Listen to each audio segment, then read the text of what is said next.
an era long past, as monarchies weakened, local feudal lords grew in power. The first knights simply protected their lords' domains. However, with the reforms of the late 11th century, knights became protectors of the peace. They valued courage and honor, fighting heretics and heathens in God's name.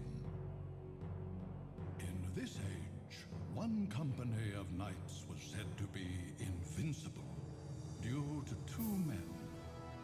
Leon Belmont, a courageous man who feared nothing and whose combat abilities were second to none, and Matthias Kronqvist, a genius tactician whose learning made him an exception in a largely illiterate society. They trusted each other completely, and they were bound by an old friendship. However, sorrow awaited Matthias upon his return from a victorious campaign. It was news of the sudden death of his beloved wife, Elisabetta. Matthias's grief was profound, and he became bedridden. A year has passed since then. Thanks to Leon's efforts, their company remains proudly undefeated. However, a mysterious army of monsters suddenly appears in Leon's domain. The Crusades are raging in the east, and since the Church is focusing on fighting heathens rather than monsters, it has forbidden unauthorized battles. Leon wants permission to sortie, but the Church has no intention of granting it. One night, Matthias struggles from his sickbed and tells Leon that the appearance of the monsters is tied to a vampire who has a castle in the forest called Eternal Night, and that Leon's betrothed, Sarah, has been kidnapped and brought to that castle. Leon realizes that he must renounce his title to rescue his beloved. The forest is swollen with darkness, as if it would rob away everything, and only moonlight provides a ray of hope. A great legend is about to begin.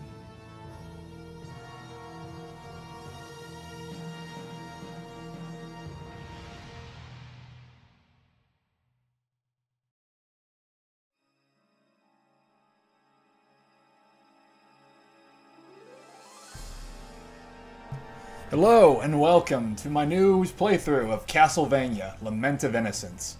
Now, this is kind of to support Koji Igarashi's newest Kickstarter funded game that's already been funded way over, like, more than 3 times over, Bloodstained. And I'm obviously looking forward to it a lot. A lot of people, it's very much in the same vein as most of his other Vania-type games. But I'm especially looking forward to it. And a lot of people have been doing their own little Castlevania playthroughs. There's been two best friends who did Aria Sorrow and the Game Grumps who did Symphony of the Night. But I figured I'd tackle on a Koji Igarashi produced 3D game. And this one actually has really, really good voice acting. Speaking of voice actors, they actually got David Hayter and Robbie Belgrade, the original voice of Alucard, to appear in Bloodstained. So that's pretty cool. But for our main character, we have Dave Wittenberg, very well-known voice actor. He was the original voice of Teddy for Persona 4. And our friend Ronaldo here is voiced by Michael McConaughey, who is the current voice actor for Seth from Street Fighter and Kano from the Mortal Kombat series. So already, we're getting a pretty good cast. I realize some people might have trepidations with 3D Castlevania games, but this one is actually really, really good. I'll get into that, but first let's kind of listen in a little bit. This will be the introduction to, this is, well, canonically speaking, the first Castlevania game. So it's going to tell you the origins of the Belmont clan, the vampire killer, and their never-ending struggle against Count Dracula. And you, old man? Pardon me, Lord Belmont. Not very polite, are you, Leon? Rinaldo Gandolfi. You can call Gandolfini? me No, just Leon, Gandolfi. And I will call you Rinaldo. Don't call me Lord. We're equals. Oh, okay. Leon's a cool guy. No. He's got a sick-ass coat. Follow me to my cottage. I want to talk to you. Remember, kids, whenever you're in the forest, always go with the strange old man to his cabin in the woods. Nothing bad ever happens there. Oh. Getting Bloodborne flashbacks. There's something I want to give you. Rinaldo, can I ask you something? What is it? Why are you living in a place like this? That is a good I question. have unfinished business with Walter Bernhard, the master of this. Walter Bernhard will probably be our main antagonist in this game. I say probably. He is the main antagonist. Well, Not I Dracula, won't ask but or is he? anymore, Who You're not knows? in danger living so close to him? Nah, he doesn't bother me. It seems eternal life is extremely boring. I guess it would be after He enjoys playing the at first couple cat and millennia. mouse with the hunters that come here. Though, of course, there's no way that he could ever lose. He thinks that my helping hunters makes the game more. You gotta admire a vampire who always enjoys a bit of sport. But what do you mean by there being no way he could... He's a vampire, dude. He's lived a long time. Vampires are loved by the Exactly. humans, and this forest is locked in eternal darkness. So home field advantage is Walter's. He has never been defeated. Well, that may be so, but I must go ahead and face him. Did he Such lovely hair on take Leon. someone precious? Yes, he abducted my betrothed. How did you know that? It's what he always does when he starts the game. He's kind of a dick like that. Your courage astonishes No, I was just gonna go punch him. I do have a weapon, just not my sword. That belongs to the company, and I left it behind when Again, I was just gonna go punch him. honest to a fault. I heard that many hunters have met their end here. If that's the case, getting weapons shouldn't be hard. I'll pick up as I go. This with you. It will help you against monsters. A whip? That's a goofy weapon for vampires. What is this? What do you think? A whip made with alchemy. It's stronger than any dead man's discarded. Cool. Alchemy. Watch Full Metal Alchemist and you'll understand what that is. Oh my god, Leon. Not surprising. The field experiments with the principles of God's creation of the world. Leon's not very book smart. Truly understand. Then again, illiteracy is kind of a main thing around here. You know Lord Kronkvist? I have known him longer than you have. Apparently. His family has a book of secret arts, originally handed down orally. Secret arts? I never knew. Because they're secret. Of course not. Only a handful of That's why they're people secret, Leon. know about Only a few know. it. There are some who consider alchemy to be heresy. I see. But not me. Are you one of them? He was a crusader, so maybe. No. Oh, never mind. If you are an acquaintance of Matthias, you are trustworthy. I will use this whip with gratitude. Leon's just an overall pleasant guy to be around. Just a nice guy. Put your left hand out. My left And hand, shake it all about. like this? Do the hokey pokey. Don't move now. Let me do some magic shit since you're okay with it.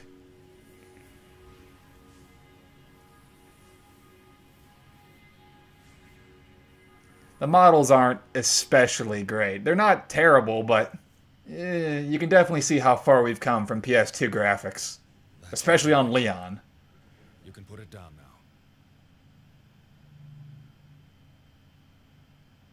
What was that? The gauntlet is enchanted now. Cool. A spell?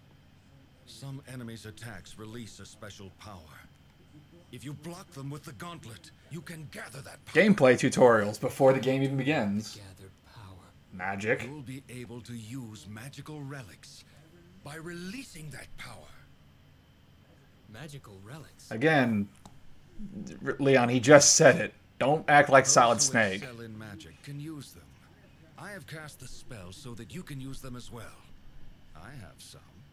You should be able to obtain them in the castle as well. I understand. Right now, this is all I can do for you. But Ronaldo here is actually going to be our shopkeep. Whenever we have any excess gold, we'll just come over here and buy some helpful healing items or whatever. Whatever he has available. Wait a minute. I forgot to tell Oh, you. I think he's actually going to say that. The door leading to his throne Nope. is guarded by 5 monsters. 5 So I bosses. will need to defeat them first. That's right. That's essentially the test you must pass to fight him. What a bothersome. Oh man, now I don't want to do this anymore. Forget my girlfriend. This is a game. I realize that, but If you have troubles, come back here anytime. They won't be free, but I'll keep potions on hand for you. That's okay, Ronaldo. I think I have a different idea of how to get potions. Yes. Alright. Okay, so the game begins now. So this is a lot different from most of the other 2D Castlevania games. Your only main weapon to use is, well, here's a quick little thing. This is actually how you use items and how you equip your how you equip weapons, your armor, your accessories, etc. You have to. It's just a simple touch of the D-pad or the right stick. I'm using the PlayStation Network controller. The only weapon that you get is a whip, but you can acquire more variety of whips that have elemental powers. But that's only from beating certain secret bosses. Let's actually take a look at our screen right now. Right now, we're not using the Vampire Killer. We have the Whip of Alchemy. It's just the whip that Ronaldo gave us. And we also have a knife, the common first sub-weapon in most Castlevania games.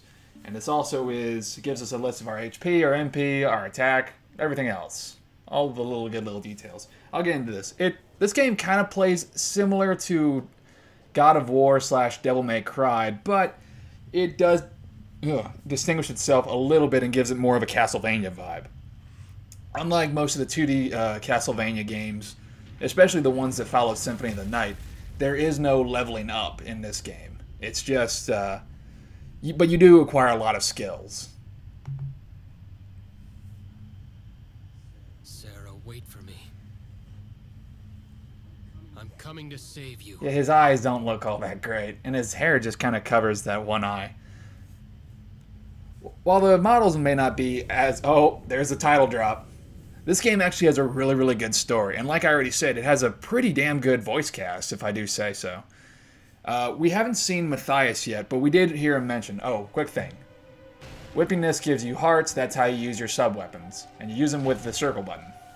Pretty basic Castlevania stuff. So, before we actually get started with the main game, let's go ahead and move over here to the left. And this will kind of give us our tutorial section of the game. You access, you interact with things by pressing the square button. You whip these things to get hearts. That'll give you more mana to use for sub-weapons. Okay. So now this game's going to give us kind of an idea of how to play the game. There's and the reason why I'm doing this is not just to patronize you with the tutorial stuff, but it also gives you a few cool little equipment items. Like this. This is a marker stone. It kind of tells you where you're going. But I never really use these, so it's not a big deal. So the first thing is double jumping. Pretty simple. Yep. Yeah, and you climb up once you're close enough to an edge. Oh, and there's a potion. Obviously, it's a health restoring item. The whip is more than just a combat item, like this right here. This actually kind of falls under the Super Castlevania 4 method, where you use the whip to access ledges from a distance. Hang on. Oh. There you go. In certain instances, like with platforming, you can use the whip to get up to higher spots. And sometimes there might be really cool stuff for you to get. So let's go ahead and get... It's been a little while since I've actually done this. This is not a terribly long game, but it's very fun. I should be able to get this done relatively quickly. Fighting enemy. Okay, your combat is designated to 2 different attack buttons. There's square, which is your fast attack, and then there's triangle, which is your strong attack. Oh, and we can also learn new techniques by defeating certain enemies. So now we get the quick step. So basically, kind of like our dodge roll. So far, this will be our dodge roll for the moment. We will get a better dodge roll eventually, but this will have to do for the moment. And like Ronaldo said, which we're going to see very shortly, right about... Oh, no, this is still using the whip. But let's go downstairs and actually see... Yeah, there's another little potion. This game actually does have a particular glitch like a few other Castlevania games, and I'm going to try using that, and I'll use that. It's an item dupe glitch. I know that might seem a little cheeky, but it will help speed this along. The magical ticket lets you go directly back to Ronaldo's place once you use it. So it's pretty good for getting items really quickly or getting out of this tricky situation. So like Ronaldo said, if you block an enemy's attack, like if you counter hit him, then you can actually restore some MP. But first, we actually need a magical relic. So we have the Svarg statue, which lets us set fire whenever we press the circle button. So let's wait for him to attack. And there we go. Now we can just, by pressing the guard button and then pressing circle, we can just light him up, use fire. And by holding the L1 button, we can actually adjust. This is for later. Nope, it's the L2 button. This allows us to choose our relics that we'll use that we pick up in the rest of the castle. Forgive my stuttering here. So let's keep moving. Alright, so that's all the tutorial items so far. Alright, let me kind of get back onto this. Let me just give you a little bit of information about myself on this. I absolutely love voice actors, and voice acting in general. So I actually know, I'm actually a little hyped about seeing most of the voice actors on this list. But before I get into that, let me actually show you, there is, like I said, there is an item dupe glitch. And it's in this room right here.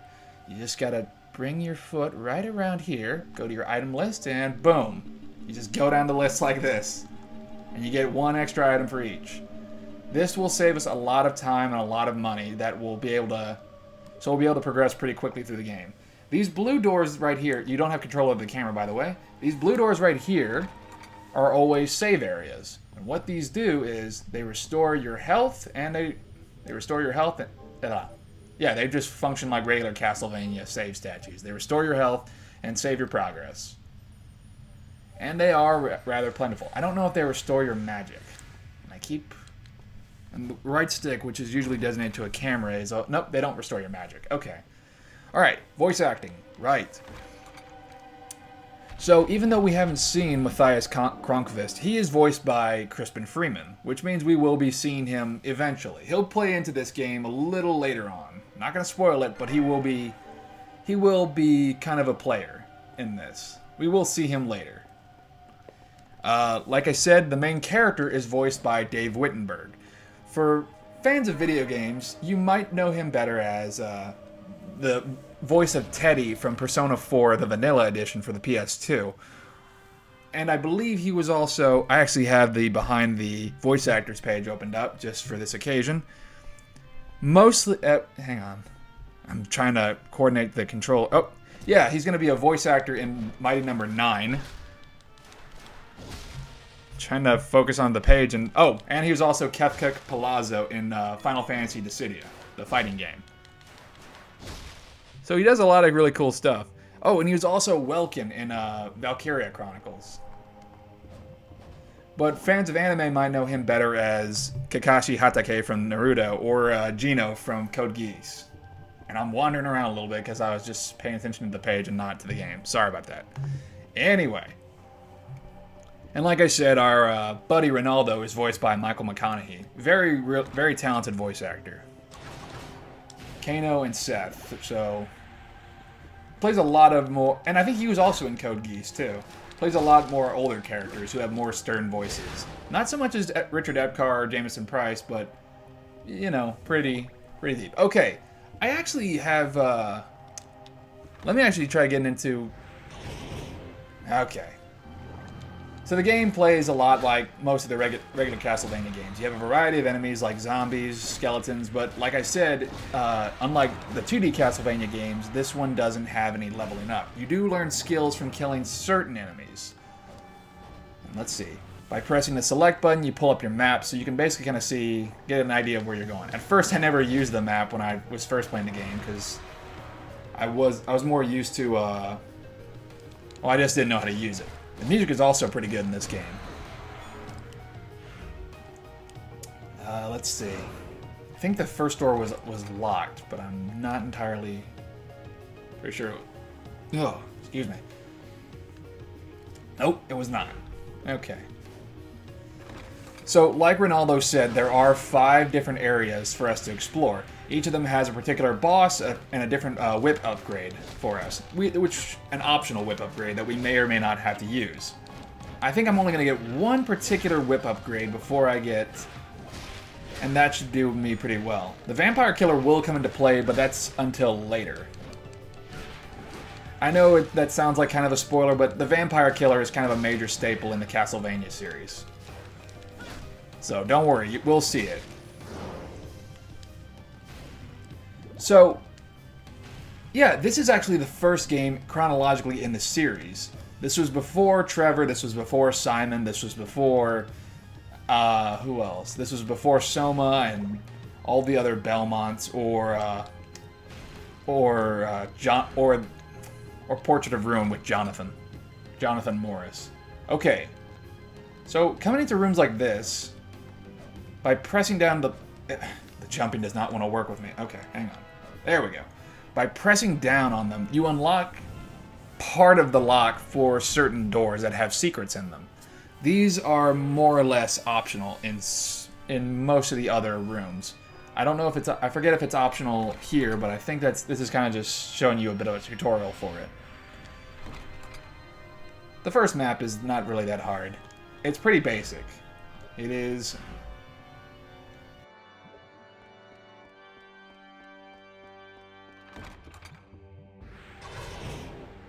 So, like I said originally, there were probably a lot of trepidations in regards to most of the 3D Castlevania games, like with Legacy of Darkness, Castlevania 64, and those probably weren't very good examples of good 3D Castlevania games. But then again, they weren't produced by IGA, so... But this one is, so it's got that going for it. And then there's also the sequel one to this, which I think is... I don't know if it was... Oh, dang it, I keep forgetting what it was called. And actually, I believe Crispin Freeman voiced in the sequel... Well, not the sequel, because it takes place when Trevor's a character. Hang on, let me look that up really quick. Pretty sure he was in there. Oh, Curse of Darkness. Legacy of Darkness, Curse of Darkness. It's kind of confusing, occasionally. And that one's a bit weirder because you're not playing as a Belmont, and your character's not exactly like Soma. I think you level up, but mostly you're kind of doing, you're kind of managing little minions while you're fighting, familiars. But then again, that game does have a really cool design for Trevor. So that's kind of cool. If that ever comes out on PSN, I'll be able to form a better opinion of it. I only seen like certain cutscenes from it. But Trevor looks cool in it, so that's something. Trevor's a pretty cool Belmont. Although Leon is certainly more refined and polite than Trevor. Oh, we got a new extension. So now our combo for our quick combo can actually do 5 hits instead of just 4.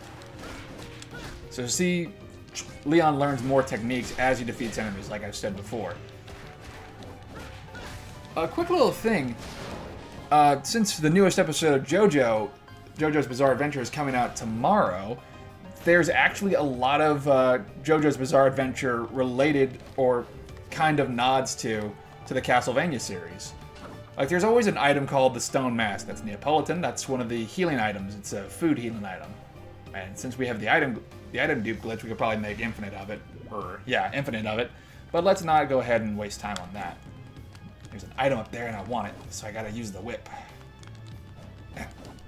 Shoot. There we go. That's just some cash. Cash will help us buy some more items from Ronaldo's shop. That's kind of where we will pick up some armor after we defeat each new boss. So it's pretty useful. Let's see, where does this door lead? Making pretty decent progress so far. Right, so in similar to the JoJo series, the Castlevania series has pretty good... it kind of follows a similar story. It's always about one particular family fighting off an ancient, powerful vampire, or certain creature of the night, or his followers. In In JoJo's case, it's the Joestar family. In Castlevania, it's the Belmont clan. And I think there's always... And with the first Belmont and with the first Joestar member, they're very polite, they're very honorable, they're certainly a lot more refined than some of their descendants. And it's the member from the third series who's always the more rough and tough one. Like, Trevor's way more abrasive than Leon is. And the same with Jotaro and Jonathan Joestar from the first JoJo, Phantom Blood. See, and Blood also plays a decent... Well, this one is Lament of Innocence, and that one was Blood. That one was Phantom Blood. So maybe the titles aren't entirely similar. Let's see. What else? The Stone Mask is also an item that pops up in most Castlevania games, and that's also a huge... That's kind of like... That's the item that brings about vampirism in the JoJo series. So again, that's another reference. And I'm not dodging properly. Or blocking. This game is not like most character action games. It's more of a beat 'em up. Or a hack and slash, I'd say. It's like Devil May Cry / God of War. Let's see. Oh, I had a huge thing. I'll get back to the JoJo thing. Actually, this game, the main antagonist in this is Walter Bernhard. And there's actually a reference to him in Lords of Shadow 2, where they make a reference directly to the character's name, and they kind of have his appearance somewhat. Yeah, I'm not exactly a huge fan of Lords of Shadow. It was kind of not my. I mean, it wasn't terrible, but it just didn't feel Castlevania. It just didn't feel too Castlevania-y. I guess playing as Dracula and yet not playing as a Belmont playing as Gabriel or playing as Dracula just didn't feel as good as playing as one of the original Belmonts or as Soma. I don't know. It just didn't feel... It just felt kind of mean, and it felt kind of too nitty-gritty. I mean, this series can be gritty, but it can also have a sense of levity to it. I don't know. It's a different type of gritty, I guess. Eventually, the enemies are going to get a lot bigger, and it'll probably take more than just... Oh, apparently they're kamikazes. Never dealt with that before. And it'll take more than just constantly whipping at them. Just wailing on the square button or triangle button to stop them. Oh, I just had something. Oh,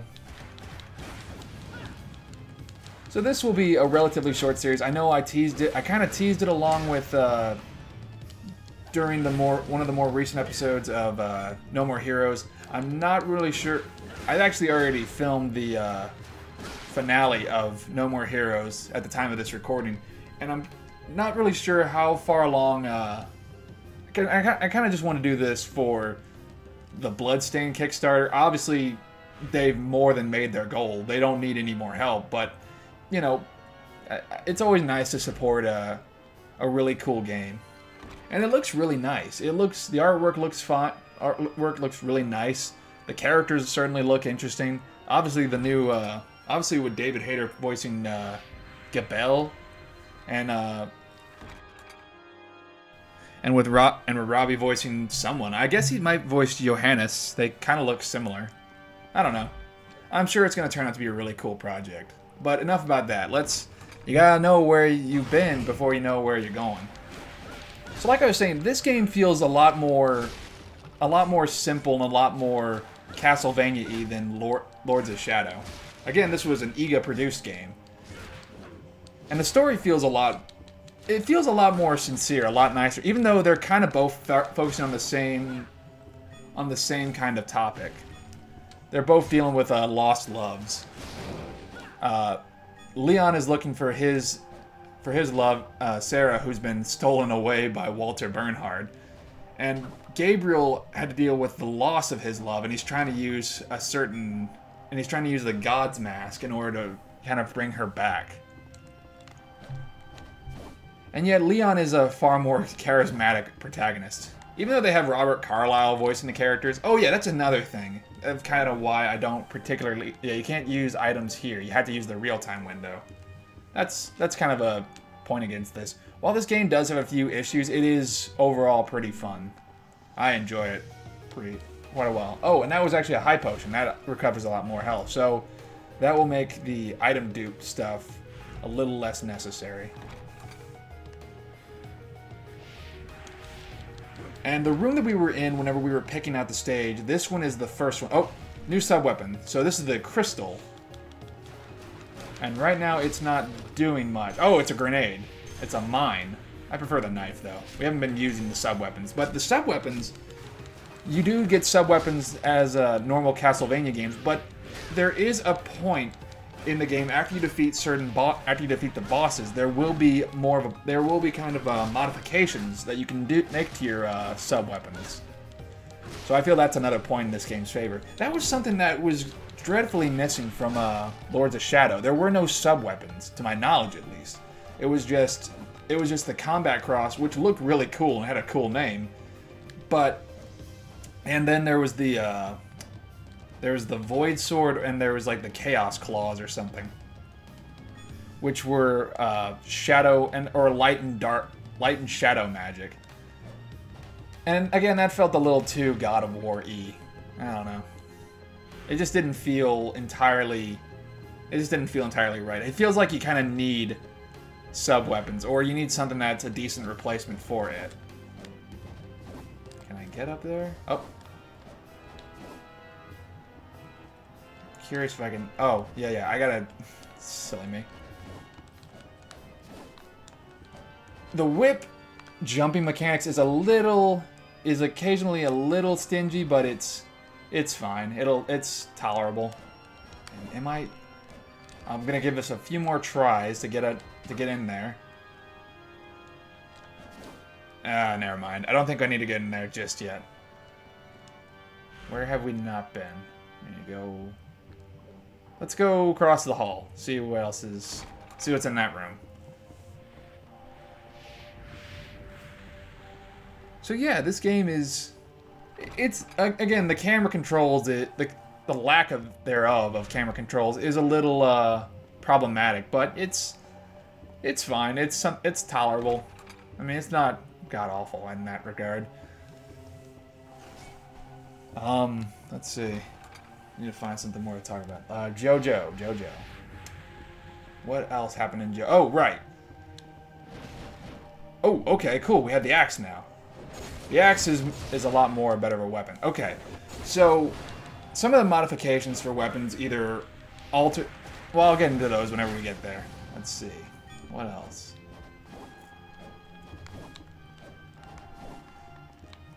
So, like I've been saying, after I finish up Castlevania, I've already finished up No More Heroes, so that's half of the way there. Well, that's No More Heroes is already done. So after I finish up this series, which shouldn't take terribly long, I'll get onto my longer series of that RPG game that I've been teasing for a while. So that's gonna be fun.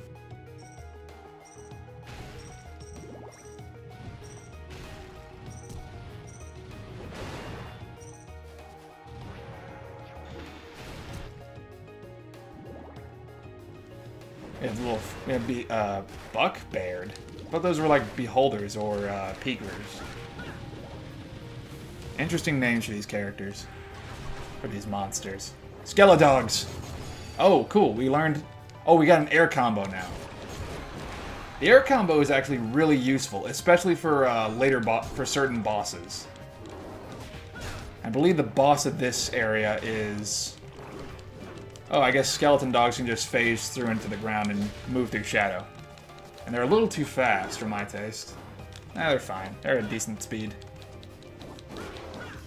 Just gotta... So that's kind of the main formula of this game. Beat up enemies, and that'll unlock a door.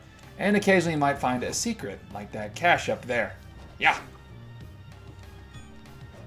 I know I'm not making it very coherent or very interesting commentary at the moment, but the game is just starting up, and whenever more stuff opens up, that'll make more room for commentary better.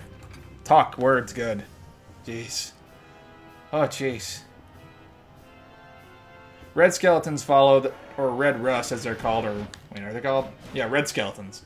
They fall in the line even if you attack them, they'll still just pick themselves up again. Little difficult. I'm not entirely fond of the real-time item menu, because it kind of makes things a bit more... It kind of, I don't know. It kind of makes things a little... Well, actually, it's fine, because it keeps the speed of the game. It keeps up pace. You're not just breaking up the pace while you're going into the menu and just sorting all your stuff out. You gotta do it on the screen. But you can get interrupted out of them. This armor guy isn't that tough. Once he's gone, the door opens up. I think we're getting close to the boss. No, there's a marker stone. And we got a... Jumping mechanics for these rooms is quite difficult sometimes. Oh, and like most Castlevania games... Oh, that's for a completely different... that's for a completely different room. Did I just do all that for that? Where am I going? Oh. There's a whole... No? Shoot. Guess we have to go back to... Not sure how to work this. Okay. Oh, shoot. Oh, keeps using the D-pad for some reason. I guess we have to go back to that room with the... that's being blocked. With the whip puzzle that's being blocked by that one little, barred grate. Yeah, even with the map... Yeah, I was originally playing this game when I first started out without the map, so that made things a bit more difficult than it needed to be. Oh, but once you actually clear a room, that had a locked door, the doors are unlocked after you've cleared it once. So that's convenient. And again, you're not leveling up from killing enemies. Only, like, I think first encounters with certain enemies unlocks skills for you. And actually, if I could have used a certain password in this game to have unlocked all the skills right at the beginning of the game, but I'm already going to be using the item dupe glitch to kind of speed things along. I'd rather not overdo it. The axes are pretty useful, at least for right now. There are obviously better items later in the game, like the cross. Cross is my favorite item in the game, and it actually has really, really cool. Actually, it plays out really, really cool later on. Because while you might not be able to level up in this game, like I said before, you are able to modify your sub-weapons and your main weapon. That's for the crystal. I don't need that. Can I get up there? I want to say I can. No, it doesn't want to let me go up there. Oh, freaking dicks. Yeah. Oh, and whenever Leon does the air combo, he just stands in the middle of the air. Doesn't dangle his legs or anything like most normal air combos, but he just stands firmly into the air, defiantly against the creature of the night. Oh, right. Now I think I can come up with some more JoJo stuff. Yeah, unlike... I say unlike. Yeah, it's always placed against one particular family, against the creature of the night, or like kind of a replacement for Dracula. There's always someone who... There's always some kind of... and the main antagonist is always very charismatic to a degree. Like Dracula apparently commands forces that are... of people who you have no idea why they would swear their allegiance to someone who does not really value them that much. And they also command those who are quite a bit strong, or should be stronger than them under normal circumstances. Maybe this isn't the way to go. I don't know how to get up there. There's got to be a way to get up there. Like with Dracula, he commands death. Apparently. I have no idea. Oh, there's one area I didn't go to. Let's try that one. Maybe this is an area for later. I don't know. I'm wasting time. Can't waste time. Yeah, Dracula commands death, and I have no idea how that relationship works, because death should be eternal. Death is kind of like the archangel of death, more or less. And yet Dracula commands him. Anyway. And in JoJo, at least with the most popular vampire-based character in that series is Dio Brando. And he commands quite a few stand users who are vastly superior to him. Granted, Dio's really cool and really awesome. It has some really is really strong. He does command a few, or he at least is admired by some who have powers that surpass his. Oh, okay. Now we're getting somewhere. We got the little creeper guys. They got little knives. Fleamen. Another common staple in the Dracula series.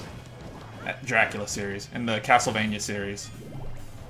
They don't look as cute in 3D as they do in 2D. Not that they looked cute before, but still. They were kind of like... They were just kind of little gremlins.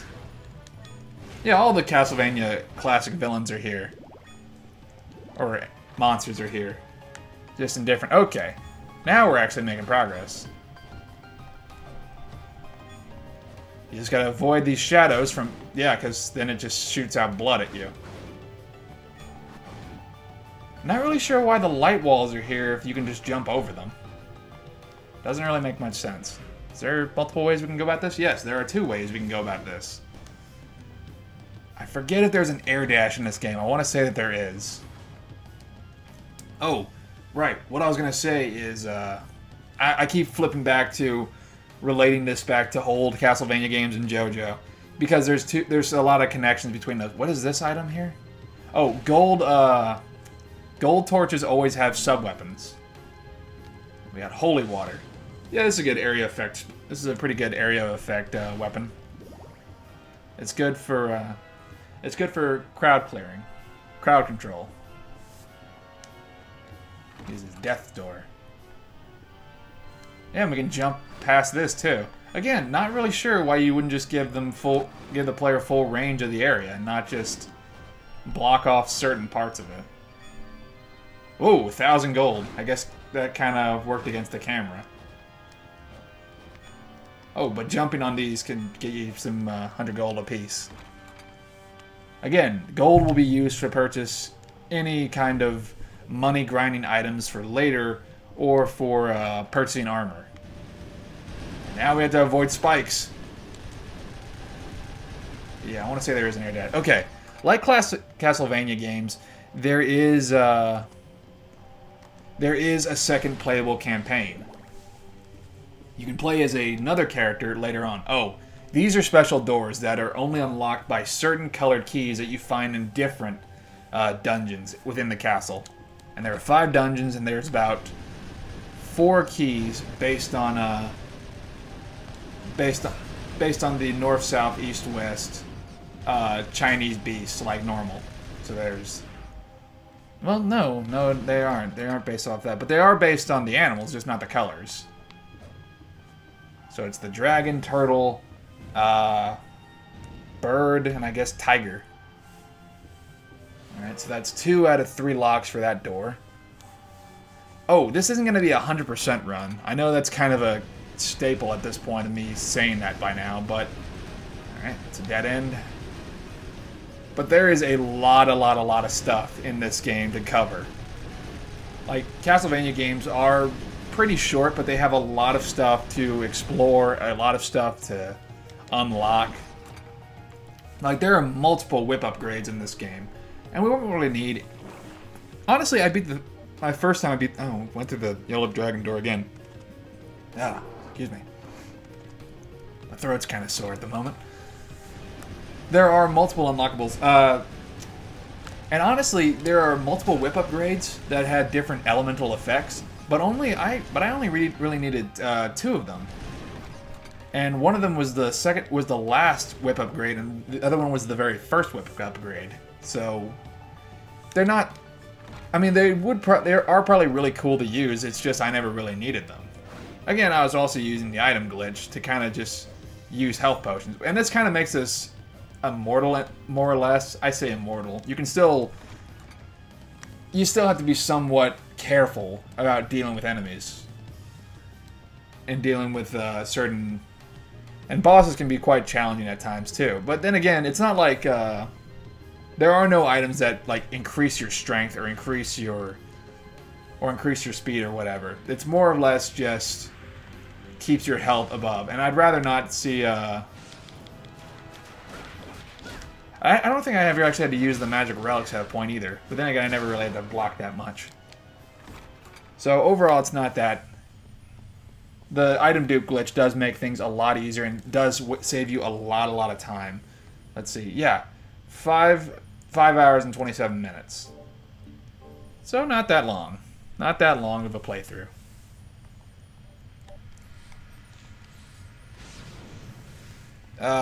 I will try showing off a little bit of the alternate character that you can play as. That character doesn't really have any cutscenes to work with. Well, he has... The alternate character does have, like, 1 or 2. But there is no real story for that character in their mode. They're cool to play as, and they're a lot different from how Leon plays. But there is no, like, real health items that character can use. And they're only limited to... They don't even use sub-weapons, even in that regard. It's kind of like Julius mode, but in reverse, if Soma was the character that you played as instead of Julius Belmont. It's just a bit more of a difficult mode for to play in. Alright, there's 2 doors. You never want to make progress right away. You always want to look on the side path to see if you're missing anything. Let's go this way. Again, not a 100% run, but I don't want to miss any certain health upgrades or whatever. Because this game does have health upgrades, it does have heart upgrades, it does have MP upgrades.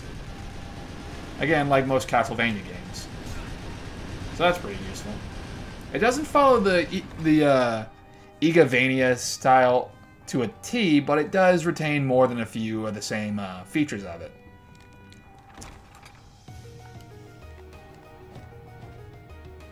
I am seriously digging the music in this game. It's got just enough foreboding to it. It's got just enough... Oh, we're made a circle right now. Alright, I guess we can head back. It has just enough, like, foreboding and enough mystical elements to it.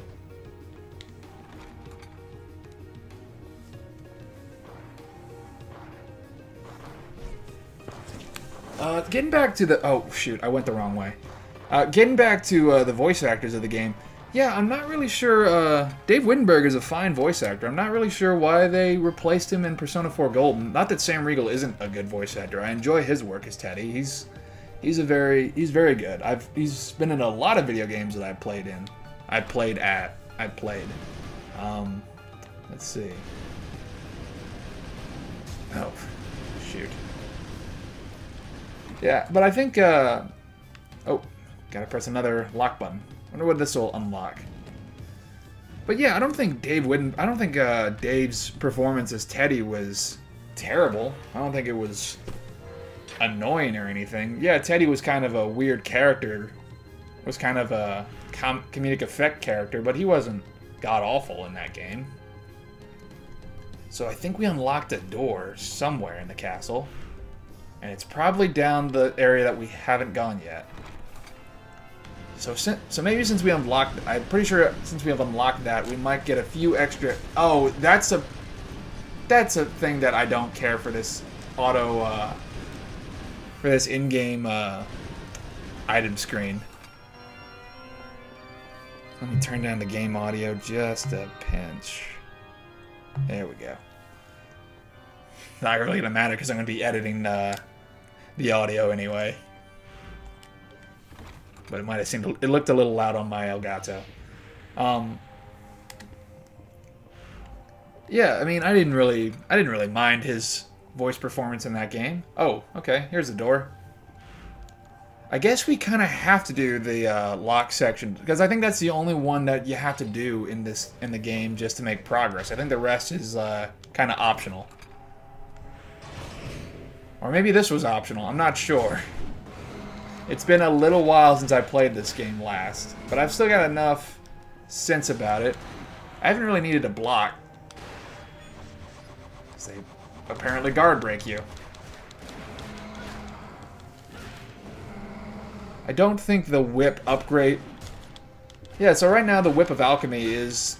It does a pretty decent amount of damage, but I don't think it plays out... It doesn't play like Julius mode where it upgrades after each boss you beat.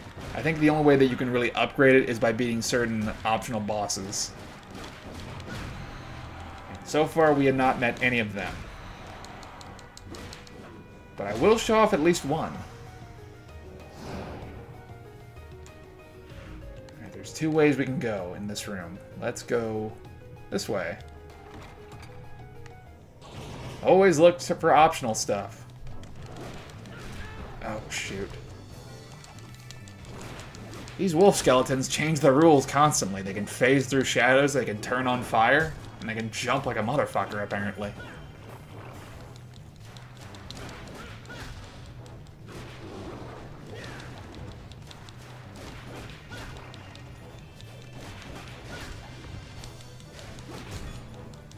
Alright, so since I'm obviously still... Since we obviously still haven't found the boss within, like, 15 minutes time, Jesus, we're getting close, I promise. We're getting very close. Let's see if I can relate some more JoJo shit in accordance to this. Because it is the day before the episode, before the newest episode comes out, and I'm still enjoying Stardust Crusaders. It's pretty awesome. I watched the original OVA, and that was pretty good. I actually learned about JoJo from Anfish's dub of it. Oh, this is another optional. This is another part of an unlocking a door. Where does this one go? It's for another triangular door. Maybe this will end up being a 100% run at the rate I'm going. Jeez. I keep doing that.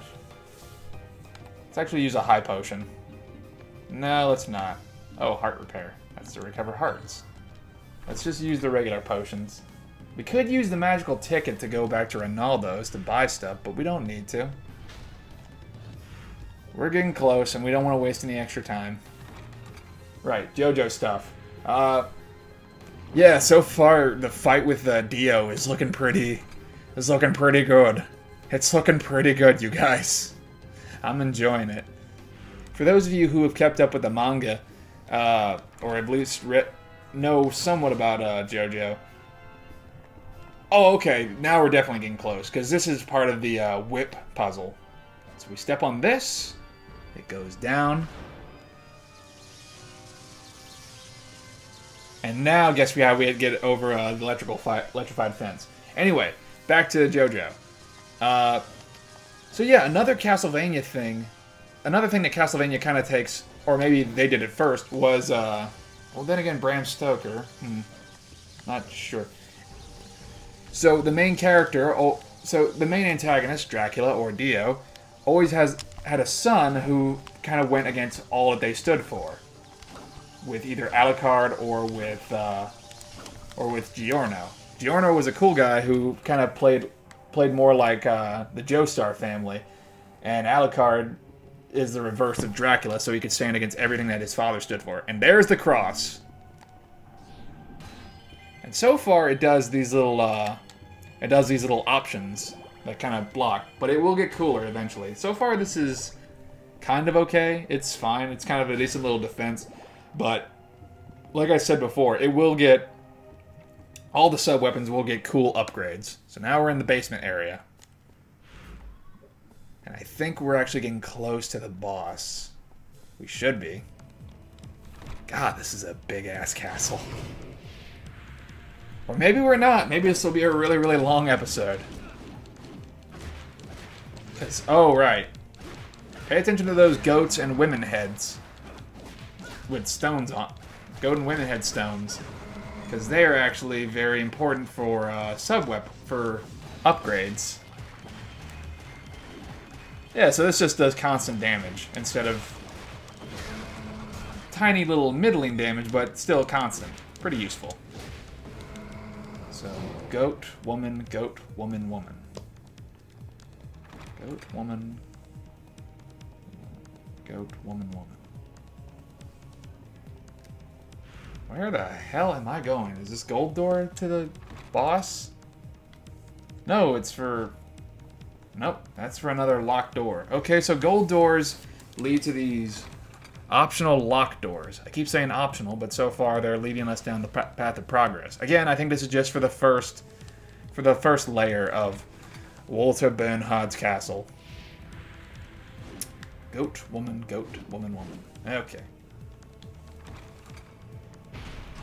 There's always, in JoJo, there's always a means to defeat vampires. Like in part 1 and 2, it's the Hamon, which is, or the Ripple, or Sudo. Oh, now we're cursed, but don't worry, now we're not. Because, thank you, item dupe. Oh, shit. It doesn't really, in most regular Castlevania games, or the other Igavania games, that just gets rid of all your MP. And it slowly makes you lose it. But here, since we don't really use the MP, it's fine. We can actually set this guy on fire. There we go. Goat, woman. And then it's... woman, goat, woman. Oh, goat, woman, goat. This is sounding very weird. Okay, but I think we're getting close to the... What's this? It's another dagger, or a knife. One of these will lead down the path of progress, and one of them will be, so it's... goat, woman, goat, woman. And this leads us to this door. And it's a... HP upgrade. Good. So by doing little optional things like this, you can increase your HP. Now, what was the other one? I think it was woman, goat. Shoot. Let me go look back over there. I had a guide for this last time. I gotta walk all the way back through the hallway to figure out what it was. Jeez. Let's see. It was woman, goat. Okay. Woman, goat, woman, goat. Woman, goat, woman, goat.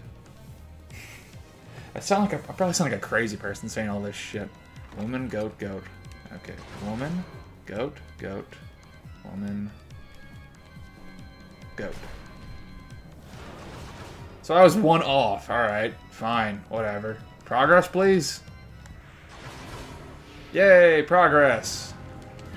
Progress is indicated by enemies. Okay, so apparently everybody can just teleport. Cool.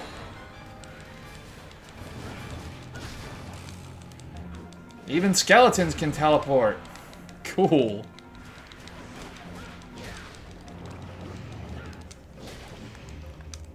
So unlike unlike Devil May Cry, this game doesn't grade you on style. There's no real reason why you shouldn't just go with the most optimal means of destruction. In most cases, it's just using the strong attack. The quick attacks are useful in certain instances, but you're better off doing a lot more damage than you are just landing up combos. There's no real reason to do combos. Oh look, it's Alistair's. Or evil swords.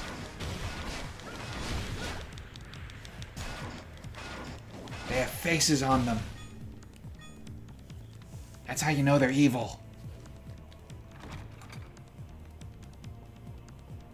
It's another optional area. Shit.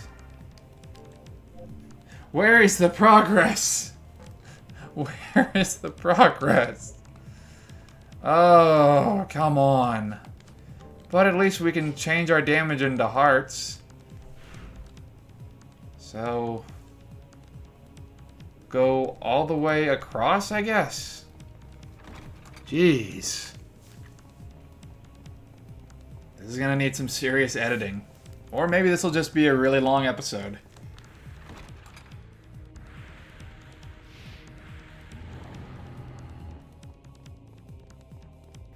This is a big castle. It's a big castle. But this is just the first stage. Jeez, man. It only took me 5 hours to originally beat. How many hours has it taken? Only 49 minutes. Jeez. Well, with the intro cutscene. And then there was the cutscene at the beginning of the game. So that probably took up some time. Still. First stage should not be this long. Oh, there was just a way I didn't go. Okay. I just didn't go this way.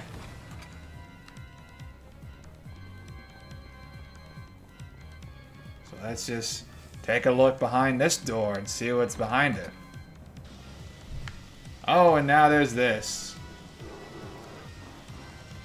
So these tiles are very fragile. You need to just walk on them. If you don't walk on them, then if you jump on them, then they'll break. You gotta be careful. Or you'll just get zapped by lasers.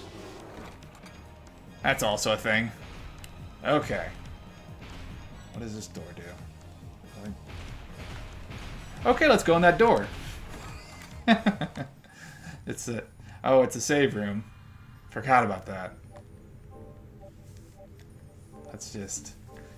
Let's just save before we get stomped on.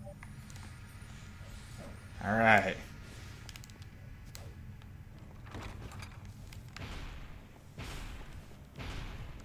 Okay. Well, we're just gonna... Oh, that's the boss door. The big boss door. Finally! I've been looking for you, asshole. Maybe I should have gone back and bought some more items. So I think... Oh, right. So the boss isn't the giant worm beat monster. It's actually these eyes. So what you want to do is just whip it good. Just use your strong attack. That should do plenty of damage. So far, it's working pretty well. Let's just go ahead and set these things on fire. Worm does not want to actually come play with me. Soulless is what it's called. Or, oh, that's what these monster little zombie things are called. Soulless. It's a good name. So I believe after I whip 4 of these things, let's actually do the crosses. Yeah, do constant damage. Get that hit ratio up. Looks cool. Makes me feel good. Yeah. Now that we've gotten those down, there's going to be one big one that comes out this big old hole in the ground. It's like that one stage in Devil May Cry 2. Boy, that's a fun game. Cannot believe I actually tried. Oh, and now the boss begins. Undead Parasite. And now we're having fire breathed on us. Don't worry, it's a DPS race. One that I will win. Suck it. There we go. And it's dead. So we were just hitting its butt. I guess. I don't know how these two things are connected. I guess it's its butt. Whatever. It's dead. And with that, the first boss is defeated. And this is culminating into a blue orb. So this is how you alter your sub-weapons. And it also restores your health. Now, what you can do is you can press the L1 button and you can activate the little blue orb. And as you can see, if you turn it off, then it's just regular cross. But if you add an orb, which you will get from one boss, and there's actually 2 secret ones later, they will alter your weapon. So now you have a really big cross to defend you. This obviously isn't the best one for the cross, but there are much better ones. One that will kind of turn into a projectile eventually. So that's a cool one. And every time you beat the boss, you turn back up at Ronaldo's. Again, very handy. And our buddy Ronaldo here, occasionally he will give us... You've done well to come back. He'll give us these little dialogue bits. So we actually have quite a bit of cash on us. Memorial tickets will return us back to the last save point. So yes, we will take one of those. And probably duplicate it. These gems are not initially useful, but will come handy later. Oh, and these are... Oh, there's the Jade Mask. I think that's a gain completion item. Can charge and destroy large candle stands with this power of the special Jade. This will increase our defense. These are relics that will happen whenever that will activate whenever you use magic. But this sacrificial doll will take a hit for us, or take a death for us, in case we die. And let's also get this earth plate. That's more armor. That'll help us defend ourselves. The music box lets us... It's basically the music player. So let's actually go ahead and pick up a potion to duplicate. And these gems are not initially useful, but there is an item later on that will be able to tap into their potential. So let's actually go ahead and buy a few. And they obviously sell for a very high price, which we'll do later. Or I'll do off screen to kind of get some extra cash. I'll do the duplication stuff off screen just to get some more cash in my pocket, just so I have enough items on hand to progress this a lot faster. Because obviously this first episode was quite a while long. But hopefully the future episodes should be quite a bit shorter. Hopefully. So let's actually go ahead and go back and see what else we have to do. Because that was the first boss, and there's only 4 more left in order to access Walter's castle. Or at least Walter's area. Walter's domain. And since we've beaten the boss, this gem now decides to glow. And there's one for each one. There's a red one, there's a purple one, there's a green one, and there's a yellow one, and we just did the blue one. Blue's my favorite. And there's, according to this, 1, 2, 3, 4, 5, 6, 7. There's 7. So there's 2 secret ones. There's the white and there's the black jewel. But those are from certain secret areas that defined. So until next time I will take on another area of Bernhardt's castle. But until then, thank you for watching.